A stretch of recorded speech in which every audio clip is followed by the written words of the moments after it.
hari untuk kita bersama-sama datang merenungkan apa yang Yesus telah lakukan bagi kita lebih kurang 2000 tahun yang lalu. Saudara, ada dua segmen. Pertama kita akan mendengar firman Tuhan, lalu yang kedua kita terlibat dalam perjamuan suci mengingat apa yang telah Yesus lakukan 2000 tahun yang lalu. Ya.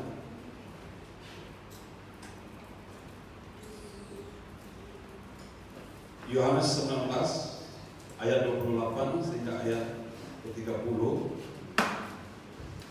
Firman Tuhan berkata demikian, sesudah itu karena Yesus tahu bahwa segala sesuatu telah selesai, berkatalah dia supaya genaplah yang ada tertulis dalam kitab suci, aku haus.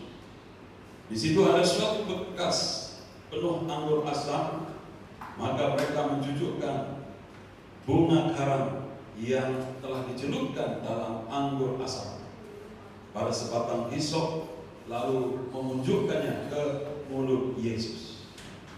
Sesudah Yesus meminum anggur asam itu, berkatalah dia, sudah selesai. Lalu dia menundukkan kepalanya dan menyerahkan nyawa. Saudara, hari ini kita bicara mengenai Jumat Agung, satu kisah dalam Alkitab, dalam sejarah gereja, bagaimana seorang pribadi, yaitu Yesus yang diutus oleh Bapa di sorga untuk datang ke dalam dunia untuk satu misi khas, yaitu untuk menebus, untuk mencari yang hilang, untuk menyelamatkan kita manusia. Dan kita semua yang datang beribadah pada hari ini bukan di sini saja, tapi di seluruh dunia. Ya, kita bahagia dalam dunia ini yang belum merayakan Jumat Agungnya, mungkin esok, sebab dunia ini sedang berputar ya. Nah, kita di sebelah timur ini sudah merayakannya pada hari ini. Apa yang berlaku pada hari ini, saudara? Yesus memikul salibnya, dia dicambuk, Yesus menitis darahnya, dia diberikan mahkota duri. Ya, sepanjang malam tadi, saudara, dia tidak tidur, begitu sengsara. Dan akhirnya, saudara, pendekkan ceritanya, dia disalibkan. Dari pukul 12 nanti, saudara, sampai ke pukul 3, ya, karena Tuhan mengatakan bahwa gelap seluruh dunia. Dan lihat ribut petir, lihat apa yang berlaku di bait suci, terbelah dua, ya, tirai yang memisahkan jemaat dengan Tempat Maha Kudus. Ini kisah-kisah yang tercatat dalam Alkitab. Kalau saudara membaca kisah bagaimana Yesus dibunuh, disalibkan, ada hal yang luar biasa yang berlaku. Sehingga ketua prajurit itu sendiri melihat apa yang berlaku pada hari Jumat Agung itu. Wah, benar, orang ini bukan orang yang biasa-biasa. Benar, orang ini adalah orang yang tidak bersalah. Ada sesuatu yang luar biasa. Memang, saudara, dia disalibkan, dia dihukum mati, hukum gantung, hukum disalibkan, sedangkan dia tidak berdosa. Rupa-rupanya, saudara, di sebalik semua penyaliban itu, dia mati karena menggantikan dosa kita. Dia mati untuk mematahkan kutuk di atas hidup kita. Dia mati supaya kita hidup. Dia mati supaya kita disembuhkan. Haleluya. Amin. Amin, saudara. Itu sebabnya kita menikmati keadaan hidup yang luar biasa pada hari ini. Itu sebabnya Roh Kudus diberikan kepada setiap pribadi kita, ya, sehingga kita bukan lagi orang yang biasa-biasa, tetapi orang yang luar biasa. Sebab bukan kekuatan kita, tetapi karena kekuatan Roh Kudus dalam hidup kita. Nah, karena Tuhan ini mengatakan, saudara, daripada beberapa ayat firman Tuhan yang menceritakan bagaimana Yesus disalibkan dan bagaimana Yesus mati, Rasul Yohanes, ya, dengan jelas mengatakan bahwa di saat-saat akhir sebelum Yesus mati itu, dia mengatakan bahwa dia haus, ya, dan rupa-rupanya dalam kitab suci sebelumnya sudah dikatakan seperti itu juga, ya. Sebabnya firman Tuhan mengatakan supaya genaplah yang ada tertulis dalam kitab suci, aku haus. Membedakan ceritanya, saudara, Sesudah Yesus minum anggur asam itu, berkatalah dia, sudah selesai. Lalu dia menundukkan kepalanya dan menyerahkan nyawa. Jadi message firman Tuhan untuk kita hari ini ialah sudah selesai. Apa yang sudah selesai itu? Kenapa Yesus di atas kayu salib mengatakan sudah selesai? Lalu dia menyerahkan dirinya, menyerahkan nyawanya, lalu dia tunduk dan mati. Belum ditikam lambungnya, ya, belum dipatahkan kakinya.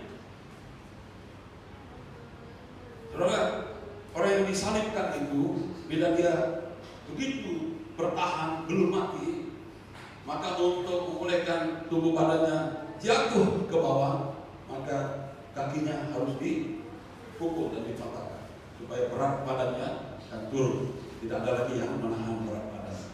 Tapi Yesus, ya, kakinya atau tulangnya tidak dipatahkan. Dia menyerahkan nyawa. Sudah selesai. Jadi kita bicara mengenai sudah selesai hari ini. Kita rindu untuk mengungsikan ada 5 perkara, saudara. Apa yang sudah selesai? Pertama kita baca dalam Ibrani pasal 2 ayat 14 hingga 15. Ibrani pasal 2 ayat 14 hingga 15. Firman Tuhan berkata demikian. Karena anak-anak itu adalah anak-anak dan darah dan daging, dari darah dan daging, maka ia juga menjadi sama dengan mereka. Ia menjadi sama dengan mereka dan mendapat bagian dalam keadaan mereka. Mendapat bagian dalam keadaan mereka. Supaya oleh kematiannya ia memusnahkan dia, yaitu iblis yang berkuasa atas maut, dan supaya dengan jalan demikian ia membebaskan mereka yang seumur hidupnya berada dalam perhambaan oleh kerana takutnya kepada maut. Saudara, yang pertama kita bicara kenapa Yesus mengatakan semuanya sudah selesai. Kenapa Yesus katakan sudah selesai? Rupa-rupanya yang selesai itu, saudara, dia selesai dengan misinya untuk mengalahkan iblis. Haleluya, amin. Ya. Disebabkan dalam kitab Ibrani, Rasul Paulus menjelaskan demikian. Ya. Dikatakan bahwa supaya oleh kematiannya yang memusnahkan dia, yaitu iblis yang berkuasa atas maut. Yang pertama yang kita harus tahu, apabila Adam jatuh dalam dosa, apabila Hawa jatuh dalam dosa, maut berkuasa atas manusia, maut berkuasa atas dunia ini, iblis berkuasa atas dunia ini. Dia adalah Adam yang pertama yang jatuh dalam dosa. Tapi Adam yang kedua, yaitu Yesus, ya, dia datang untuk menyelamatkan. Dia hidup dengan tanpa cacat celahnya, hidup kudus di hadapan Allah Bapa. Lalu dia disalibkan, dia menggantikan dosa kita, dia menyerahkan nyawa. Rupanya, saudara, yang selesai itu adalah dia selesai mengalahkan iblis. Sebabnya, saudara, pada hari ini bila kita tahu bahwa Yesus sudah selesai mengalahkan iblis, kita jangan lagi berkawan-kawan dengan iblis. Katakan pada kiri dan kanan, jangan berkawan dengan iblis.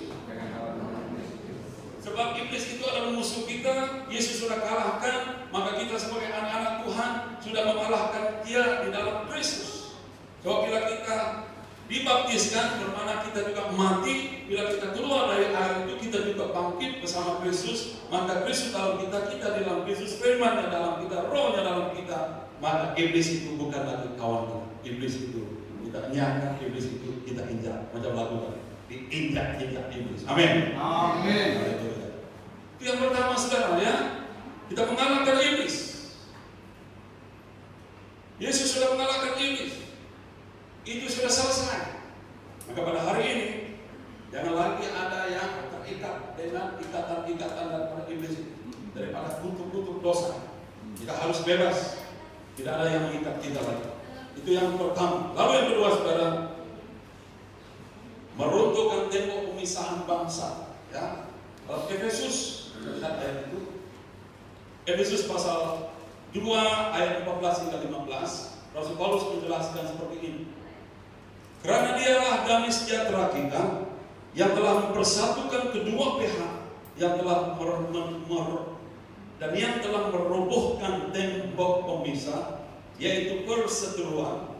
Sebab dengan matinya sebagai manusia, ia telah membatalkan hukum Taurat dengan segala perintah dan ketentuannya, untuk menciptakan keduanya menjadi satu manusia baru di dalam dirinya, dan dengan itu mengadakan damai sejahtera. Konteks firman Tuhan ini saudara adalah ada orang Yunani, ada orang Yahudi, selalu berseteru, selalu bergaduh, selalu berkelingkar, selalu bermusuhan antara satu sama lain.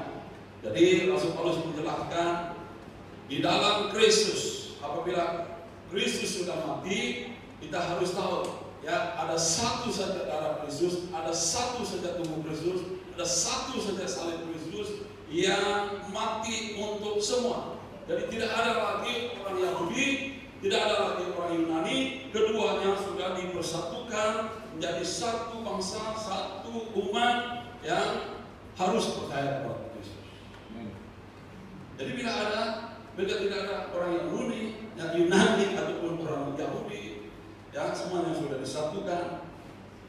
Apalagi kita pada hari ini banyak suku kaum kita. Saya suku kaum Minang, istri saya ini Bang, dari Indonesia, Pak Ibin, campur-campur. Dan kita ada orang Padang, ada orang Iman. Semua kita dari latar belakang yang berbeda. Tapi firman Tuhan katakan, tembok pemisah antara suku kaum ini sudah dirobohkan, sudah dipecahkan. Kita sekarang adalah satu umat di hadapan Tuhan, satu bangsa di hadapan Tuhan. Jadi pemisahan itu sudah dipecahkan. Jadi apabila Yesus mengatakan semuanya sudah selesai, artinya permusuhan, pemisahan di antara Yahudi, Yunani dan seluruh bangsa di dunia ini sudah dibereskan. Semuanya harus menjadi satu di hadapan Tuhan. Nenek moyang kita satu, Adam dan Hawa. Katakan pada kiri dan kanan kamu, nenek moyang kita sama.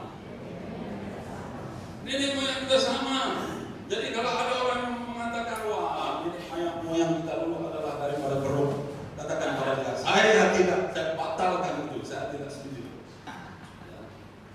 Nenek moyang kita sama. Jadi artinya saudara, kita ini adalah satu umat, ya, manusia, bangsa yang sama. Dan Kristus datang menyelamatkan kita, dan tugasnya itu sudah selesai. Jadi atas sebab itu jangan kita pandai-pandai saudara, ya, membangkitkan isu perkauman, ya, kalau gereja bangkitkan isu perkauman, di luar daripada gereja bangkitkan isu perkauman, itu tidak pernah di hadapan Tuhan. Amin. Ya. Darah Yesus yang sama, yang mahal itu, darah seorang saleh adalah untuk semua bangsa. Jadi yang kedua saudara, apabila Yesus mengatakan sudah selesai, apa artinya? Sudah selesai artinya dia sudah meruntuhkan semua tembok pemisah antara bangsa-bangsa. Ya. Lalu yang ketiga, lihat dalam Efesus pasal 2. Efesus pasal 2 ayat 18 sehingga ayat 19. Firman Tuhan berkata demikian. Kerana oleh Dia kita kedua pihak dalam satu roh beroleh jalan masuk kepada Bapa. Demikianlah kamu bukan lagi orang asing dan pendatang, melainkan kawan sewarga dari orang-orang kudus dan anggota-anggota keluarga Allah. Saudara, pada masa itu saudara dilihat bahwa orang Yahudi, orang Israel itu adalah orang pilihan Allah. Jadi orang Yunani itu, ya, orang-orang yang dilihat sebagai bangsa kafir, ya, the Gentile. Mereka ini, ya, dilihat jauh daripada Allah. Tapi firman Tuhan katakan apa? Kedua pihak ini sudah disatukan. Kalau dulu kita jauh daripada Tuhan, kita tidak terhitung sebagai sebagian daripada keluarga Allah itu. Tapi bila Yesus mati di atas kayu salib, Dia sudah selesaikan semua itu.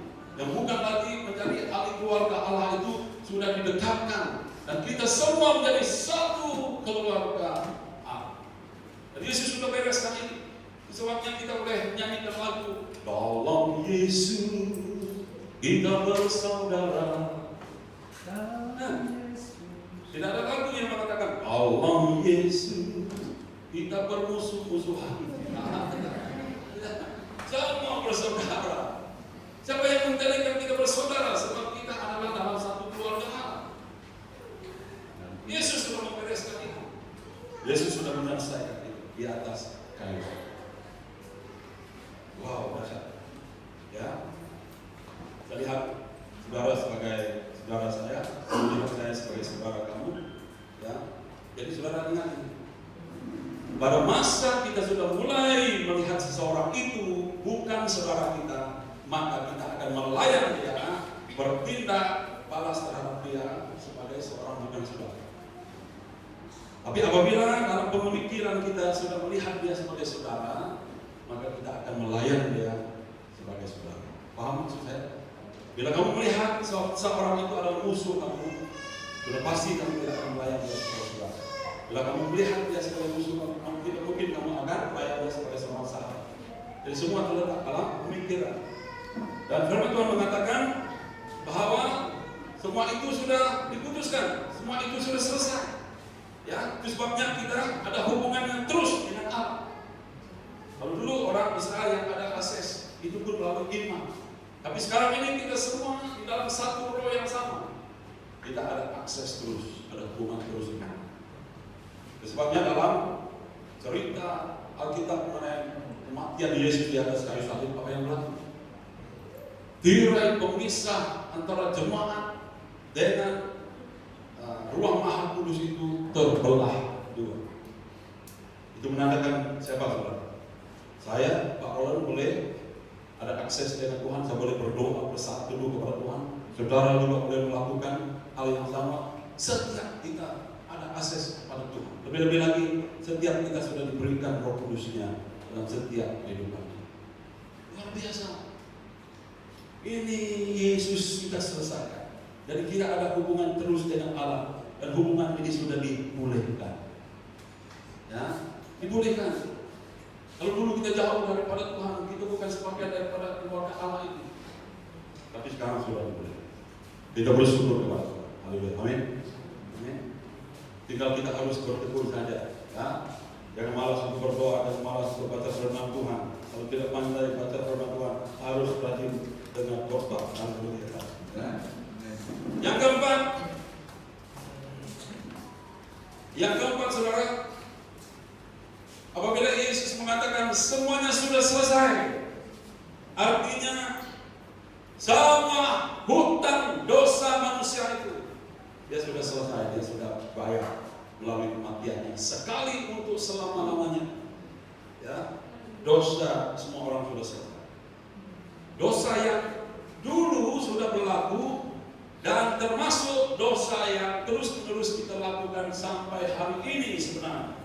Tapi bukannya dosa yang sengaja kita lakukan sampai kita mendukakan Roh Kudus. Dosa yang kita tidak sadar lakukan. Tapi kalau dosa itu adalah dosa kita sengaja, kita tahu dia salah, tapi kita sengaja juga kita mencobai Tuhan.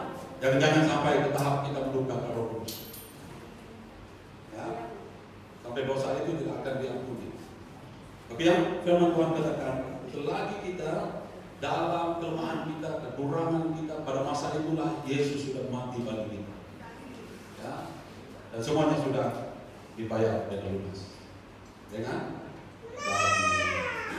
di 1 Petrus pasal 1 ayat 18 hingga 19, firman Tuhan berkata demikian, ya, kita lihat ya.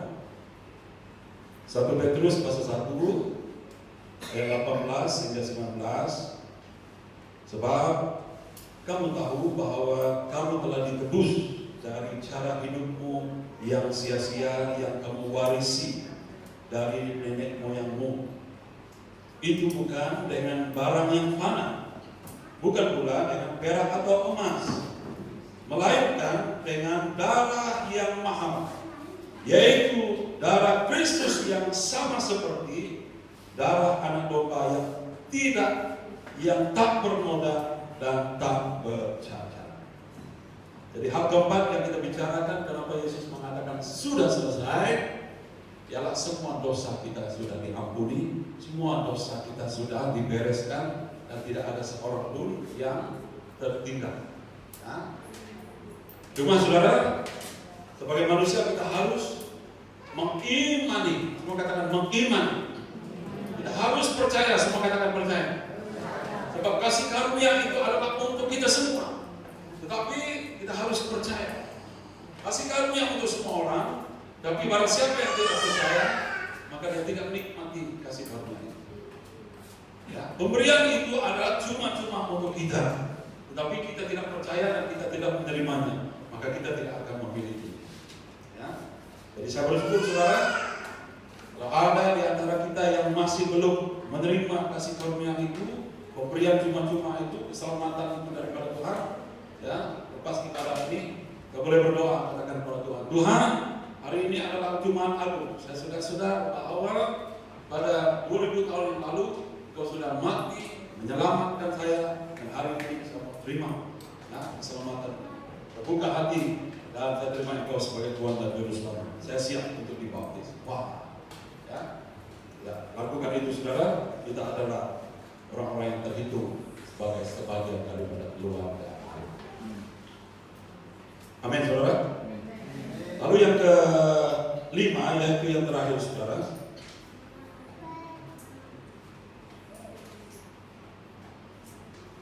Dalam Lukas pasal 19 ayat 10, saya akan jelaskan ini dengan panjang sedikit, ya. Lukas pasal 19 ayat 10, sebab anak manusia datang untuk mencari dan menyelamatkan yang hilang. Ya. Yesus dikatakan sudah selesai. Artinya juga saudara, Yesus sudah selesai menggenapi tujuannya mencari yang hilang. Ada pengertian, ya, ada pengertian yang hilang itu adalah domba yang hilang. Yang hilang itu adalah umatnya. Yang hilang itu adalah manusia. Yang hilang itu ada kebenarannya, saudara. Tapi apabila dikaji dari perkataan yang digunakan dalam ayat ini, yang hilang itu bukan hanya sekadar manusianya. Yang hilang itu berbicara dengan, kalau dalam bahasa Inggris dikatakan seperti ini, saudara. For the Son of Man has come to seek and to save that which was lost. Ya. Ada beberapa hamba Tuhan menjelaskan seperti ini. Which was lost. Apa yang hilang? Berbicara bukan sekadar manusianya, tetapi ada sesuatu yang hilang. Sejak Adam dan Hawa jatuh dalam dosa, ada sesuatu yang hilang pada dunia ini, ada sesuatu yang hilang pada manusia itu. Apa yang hilang itu? Yang hilang itu sudah dipulihkan, yang hilang itu sudah ditegakkan, yang hilang itu sudah diberikan kembali kepada manusia. Saudara, apa yang hilang itu? Yang hilang itu, saya sampaikan pada hari ini, adalah kekuasaan. Yang hilang itu adalah otoritas manusia untuk berkuasa di bumi ini. Itu sudah hilang. Sebab iblis sudah menguasai, maut sudah menguasai. Tetapi Yesus datang untuk mencari apa yang hilang, dan dia kembalikan apa yang hilang itu, yaitu kekuasaan.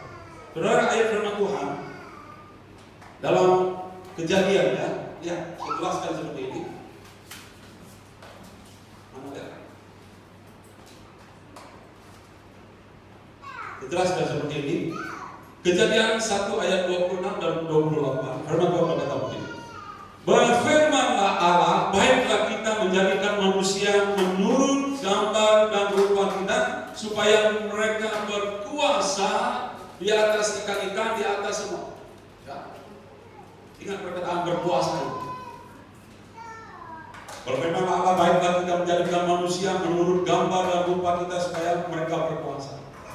Ya, selagi manusia itu berada dalam gambar dan rupa Allah yang menciptakan mereka, selagi itulah mereka dapat berkuasa. Tetapi pada saat manusia sudah hilang gambar dan rupa Allah itu, hilang kemuliaannya, hilang karakter Allah itu, di saat itulah mereka tidak berkuasa lagi. Yang berkuasa adalah iblis, yang berkuasa adalah Lucifer. Ya. Dan ayat berikutnya berkata begini, Allah memberkati mereka, lalu Allah berfirman kepada mereka, beranak cuculah dan bertambah banyak, penuhilah bumi dan taklukkanlah itu, berkuasalah. Jadi artinya saudara, Tuhan menciptakan manusia menurut gambar dan rupanya. Tuhan mempersatukan keduanya, lelaki dan wanita itu, supaya mereka menaklukkan bumi, supaya mereka berkuasa. Artinya manusia pada dasarnya, pada asalnya, tujuan manusia itu diciptakan untuk menjadi penguasa di muka bumi. Nah, katakan pada kiri dan kanan kamu, sebenarnya kamu itu penguasa. Penguasa, kita ini penguasa. Sebab kita mewakili Tuhan di bumi ini. Itu artinya, itu kita berkuasa. Tetapi itu semua sudah hilang. Ya, yang hilang itu adalah kekuasaan, yang hilang itu kewibawaan, yang hilang itu ya tugas kita sebagai penguasa. Itu sebabnya Yesus datang untuk mencari apa yang hilang. Yesus datang untuk mencari which was lost, bukannya who was lost. Ya? Dalam bahasa Inggris who itu lebih merujuk kepada manusia, tetapi which was lost itu merujuk kepada nouns, yaitu sesuatu. Apa yang hilang itu? Kekuasaan. Saya hilang, sekarang hilang kekuasaan. Tapi saudara, ada ayat firman Tuhan berkata begini, Roma 5 ayat 17. Sebab oleh dosa, jika oleh dosa satu orang, maut telah berkuasa oleh satu orang itu, yang merujuk kepada Adam yang pertama itu, ya, manusia pertama. Maka lebih benar lagi mereka yang telah menerima kelimpahan kasih karunia dan anugerah kebenaran akan hidup dan berkuasa oleh karena satu orang itu, yaitu Yesus Kristus. Jadi artinya saudara, bila Yesus katakan di atas kayu salib semuanya sudah selesai, artinya apa? Dia sudah selesai mengembalikan kekuasaan itu kepada manusia.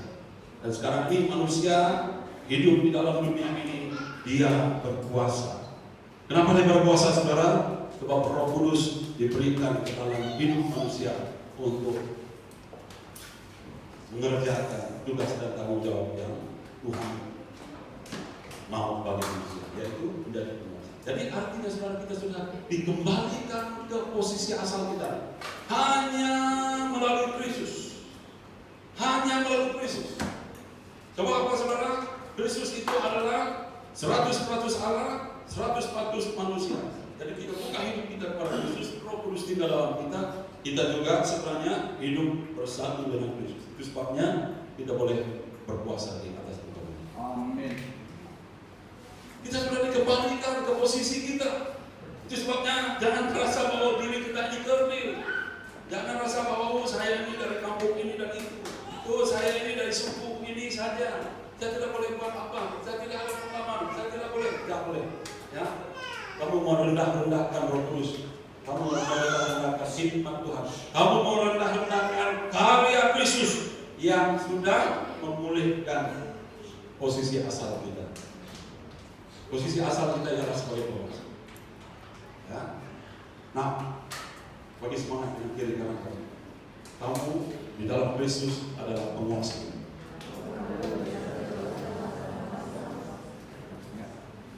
Yang membuatkan kita tidak dapat berkuasa, tidak dapat excel, tidak dapat berjaya, tidak dapat melakukan hal-hal yang Tuhan mau kita lakukan itu adalah karena dosa penguasaan kita, mau penguasaan kita. Akhirnya kita khawatir, akhirnya kita rasa kerdil. Tetapi hari ini berita baik buat kita saudara. Yesus mengatakan semuanya sudah selesai. Semuanya sudah selesai saudara. Posisi kita dikembalikan. Kita menjadi penguasa. Teman-teman katakan, kita akan hidup dan berkuasa karena satu orang itu, yaitu Yesus Kristus. Jadi artinya di luar Kristus kita tidak boleh melakukan apa-apa. Di dalam Kristus kita melakukan segala perkara. Haleluya. Amin.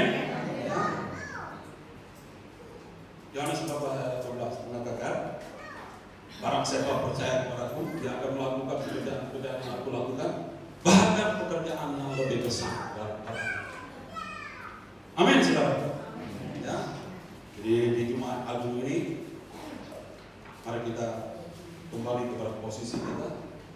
Tuhan menjadikan kita penguasa dan menjadi orang yang hebat luar biasa dalam setiap bidang kehidupan yang mana Tuhan tugaskan buat kita. Dengan rasa kerdil, kita harus terus menyerahkan hidup kita kepada Tuhan, bersyukur kepada Tuhan atas segala karya Tuhan dalam hidup kita. Haleluya. Terpuji nama Tuhan kita selamanya. Semoga kita diberkati. Haleluya. Mari kita berdoa. Engkau menjadikan manusia untuk berkuasa, dan Engkau melihat bahwa manusia hilang kuasanya. Melalui Kristus kami berhidup dan berkuasa. Terima kasih atas pesan firman Tuhan. Datanglah kerajaan-Mu, jadilah kehendak-Mu di tempat ini seperti di surga.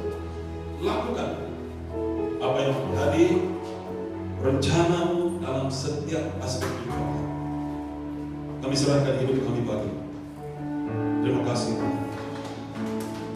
Mari kita menyanyikan lagu yang terakhir kali dengan saling kita berdiri di hadapan Tuhan.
Siapa di antara kita yang mengatakan kepada Tuhan, Tuhan, terima kasih atas segala yang Kau lakukan. Terima kasih sebab menyelamatkan. Terima kasih sebab memberikan kami kuasa kembali. Terima kasih atas segalanya. Mulai daripada hari ini, saya menyerahkan hidup ini untuk mengabdikan, memberikan hidup ini sepenuhnya hanya kepada Kau saja. Ada di antara kita yang menantangkan diri, angkatkan tanganmu kepada Tuhan. Dan nyanyikan lagu ini dengan sungguh-sungguh. Haleluya.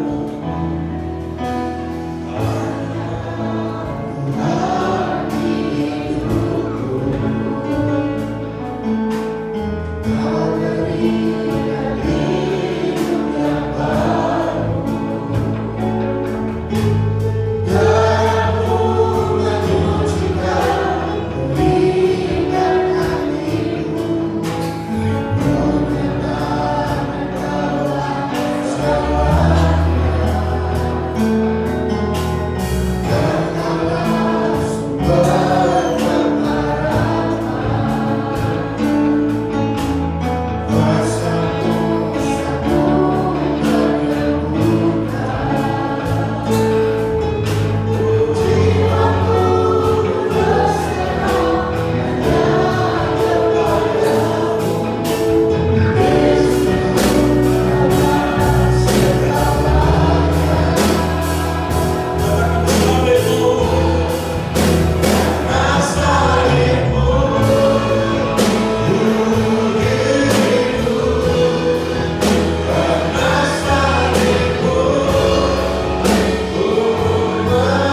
menjadi hamba kebenaran, melakukan segala sesuatu yang Engkau inginkan dengan panggilan kami, dengan penempatan kami di setiap bidang di mana Engkau tempatkan kami. Ini kami Tuhan Yesus. Kami akui segala karya-Mu. Kami akui bahwa Engkau mati bagi kami di atas kayu salib. Semuanya sudah selesai. Dan saat ini Tuhan Yesus, kami rindu untuk mengerjakan dengan teguh keselamatan yang telah Engkau berikan buat kami. Terima kasih Bapa. Pujilah nama-Mu. Haleluya. Dalam nama Tuhan Yesus Kristus. Amin. Silakan duduk saudara.